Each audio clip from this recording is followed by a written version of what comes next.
What if challenging a mayor could redefine city politics as we know it? Today, we explore the rise of Nithya Raman.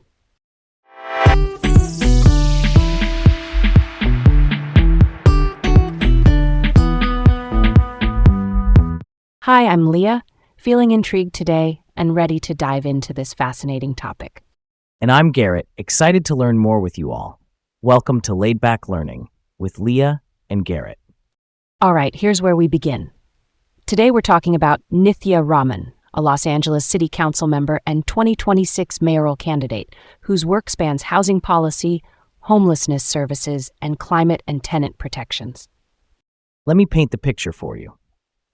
I went to a district meeting a while back, and I remember Nithya Raman leaning into this idea of participatory budgeting. Quick definition. Participatory budgeting is when residents directly decide how to spend part of a public budget, like neighbors literally voting on which projects get funded. I was, kind of skeptical at first. How do you coordinate that without it turning into chaos?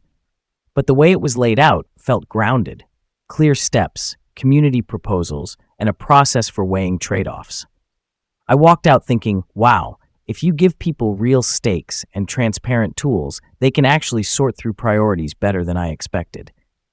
That stuck with me because it lined up with her promise to keep budgeting open and collaborative. That's something to chew on, huh? It tracks with her signing a participatory budget pledge that came out of local organizing circles. The idea is simple on paper and big in practice. Give residents a direct say, cycle after cycle. I like that it turns city spending into a shared problem to solve instead of a black box. Real talk. That's where a lot of trust gets built or broken. Let's set the scene for who she is. Nithya Raman is an urban planner by training.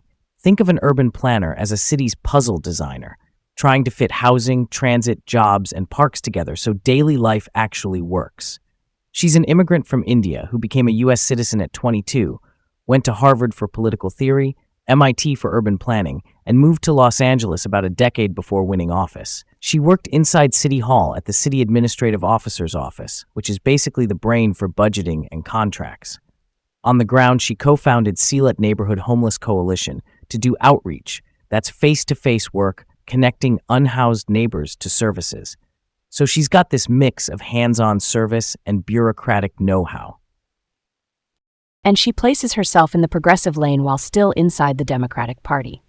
Quick definitions as we go. Progressive here means favoring stronger tenant protections, more housing production, services over punishment for public safety, and ambitious climate timelines. She's also a member of Democratic Socialists of America, or DSA, which is a political organization on the left of the Democratic spectrum. That dual identity can create cross-pressures. You'll hear how that played out later. Big picture, her North Star has been housing and homelessness, not just encampments on sidewalks, but the supply of homes and the services to stabilize people long-term. All right, let's roll on to the first big turn.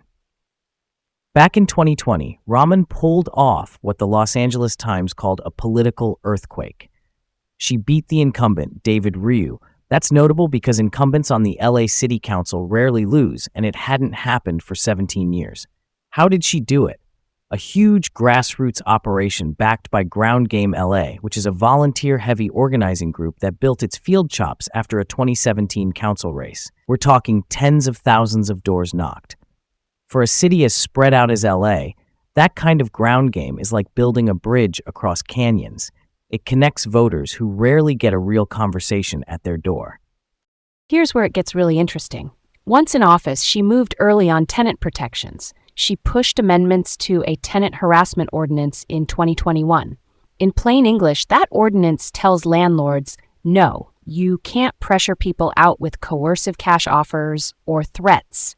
And if you do harass tenants, you don't get to raise their rent as a reward later.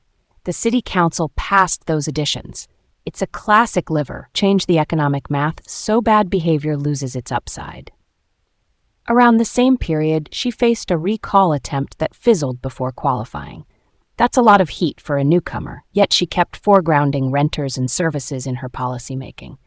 She also took a tough stand on a controversial ordinance, LAMC Section 41.18. Quick definition: it bans encampments, which are tents or makeshift shelters within a set distance, often 500 feet, of sensitive locations like schools and daycares. Raman voted no, arguing it would mostly move people around rather than get them housed. Supporters said the rule was about safety and clean sidewalks near schools. That split set up a long-running debate in the city. Do place-based bans work without adding actual housing and services? Her through-line was, the root of the problem is supply and services, not just where tents can be. Why did she say it would just move people around? Because without available placements, beds, permanent units, case management, workers can't offer something concrete. So when an area is cleared, people often set up nearby. That's her critique. To be fair, supporters counter that sensitive sites deserve special protections. They measure success by fewer tents near schools. The disagreement is partly about metrics. Is success cleaner sidewalks in specific zones or long-term housing placements citywide?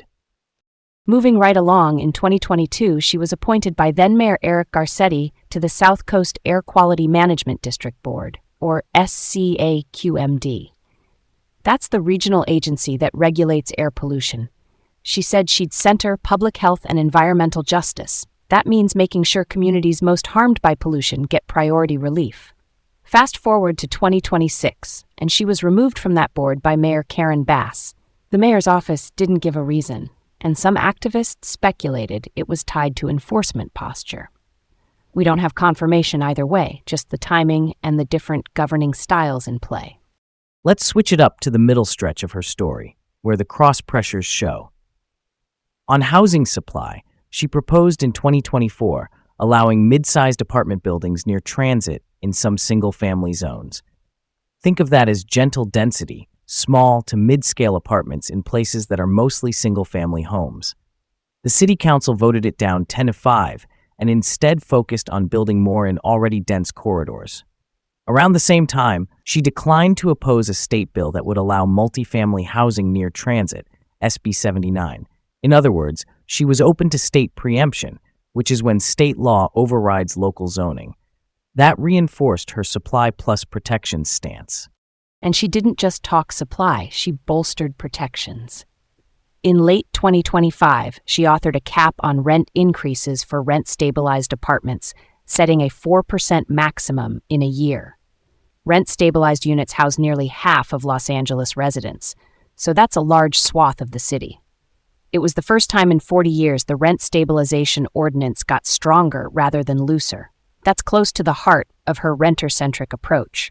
Grow overall housing and keep existing households from being priced out mid-crisis.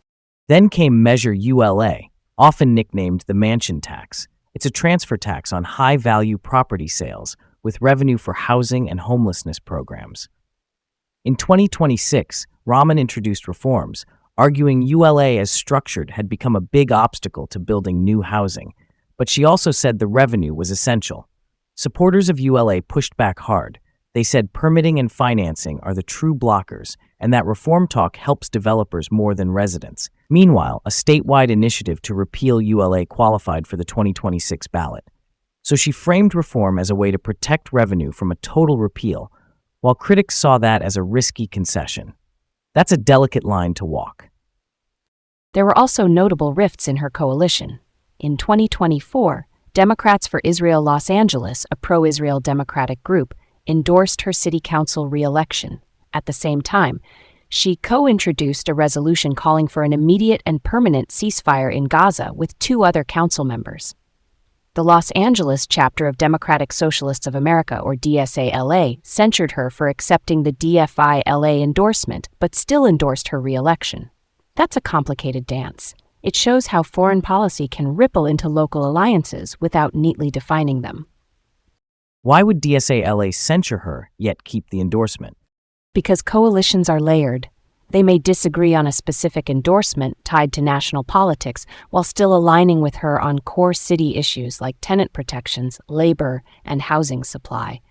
It's like a Venn diagram. The overlap was still big enough locally to continue support even with a public rebuke. Let's not forget her stance toward the mayor's Inside Safe program. Quick definition. Inside Safe is a city initiative to to move people indoors from encampments. Raman argued it's fiscally unsustainable and uneven in outcomes. Supporters of Inside Safe say the operations are costly but necessary to reduce encampments and get people indoors quickly. So again, the dispute is about which metric should guide policy: tents removed versus durable housing placements and per-person costs over time. And then, the curveball. In February 2026, hours before the filing deadline, she announced a surprise run against incumbent Mayor Karen Bass. For context, Karen Bass is a longtime Democratic leader and the sitting mayor of Los Angeles. Raman had actually endorsed Bass weeks earlier, which added to the surprise. The Los Angeles Police Protective League, the police union that opposed Raman in her council races, blasted the move as political backstabbing and endorsed Bass. Bass called it a surprise, but not a betrayal. It set the tone for a heated but instructive campaign about what works and doesn't in housing and homelessness policy. There were film industry threads, too. Raman criticized the timing of appointing a film industry liaison under Mayor Bass, saying it was too slow, while also recusing herself from 4 of 7 council votes to streamline film production because her spouse works in the industry.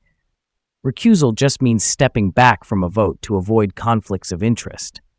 Bass's campaign used those recusals to question her commitment to streamlining, but Raman argued that was exactly how ethics rules are supposed to work. Optics versus compliance. That tension shows up a lot in local governance. As the mayoral race kicked off, the drama didn't stop. Protesters staged a fake encampment outside her home in May 2026, trying to spotlight her earlier votes against school-adjacent encampment bans. She said she shielded her young twins from seeing it. That's a very human note in the middle of political theater. Then came primary night. Spencer Pratt, yes, the former reality television personality, held an early lead over her. Days later, as mail-in ballots were counted, a common dynamic in California elections, she overtook him and advanced to November against Bass. Why do mail ballots flip the picture so often here? Because early tallies are mostly in-person and early arriving ballots, while later counts bring in a broader slice of the electorate. Campaigns that build a strong vote-by-mail operation often see their numbers rise as those ballots are processed. It's not a comeback in real time. It's the count catching up to how people cast their votes. So where does that leave things? She's heading into a general election against an incumbent mayor with a platform centered on scaling housing supply, tightening tenant protections, and focusing homelessness policy on services and production, not just encampment locations. Add in reform debates around the ULA tax, lingering questions over Inside Safe, and coalition shifts on foreign policy. It's a complex map. The through line, though, is participation, co-creating policy with constituents rather than just issuing top-down directives. That's the experiment. Okay, let's move on to a big question. Did proposing mid-sized apartments near transit and single-family zones help or hinder housing growth? I'll say help. Gentle density is practical. If more people can live near buses and trains, commutes shrink, emissions drop, and the rent pressure can ease. To me, you unlock neighborhoods with good schools and parks for more families without building towers on every block.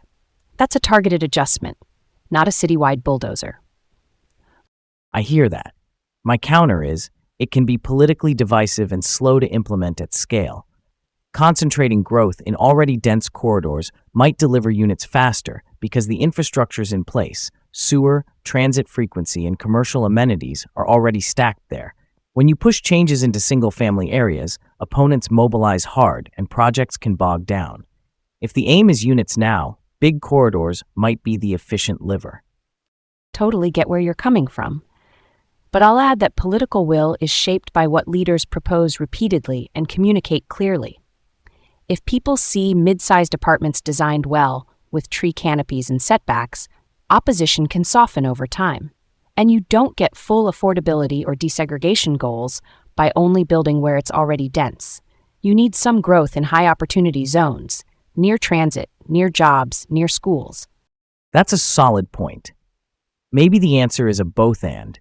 Stack serious production on the corridors while opening select single-family pockets near transit with strong tenant protections and design standards. That way, you hedge against political blowback while still moving the needle on access. Switching gears just a little to pop culture. Spencer Pratt, best known from reality TV, surged on primary night. That was a headline-grabbing twist. Then the late ballots reshaped the board. Also, Raman previously led Time's Up Entertainment, which is tied to the broader Me Too movement in Hollywood. That connected her to industry stakeholders during a period of intense cultural change. It's a reminder that LA politics and pop culture often share the same stage. Here's another angle to look at: the what if. Imagine that leaked redistricting scheme had actually been enacted. Quick refresher.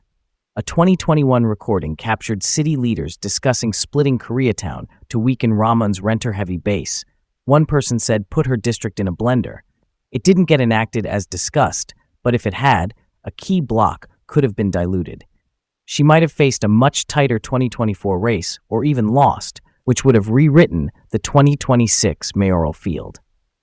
And if renter-heavy neighborhoods like Koreatown had been carved up, the message to grassroots groups might have been, the map matters as much as the message.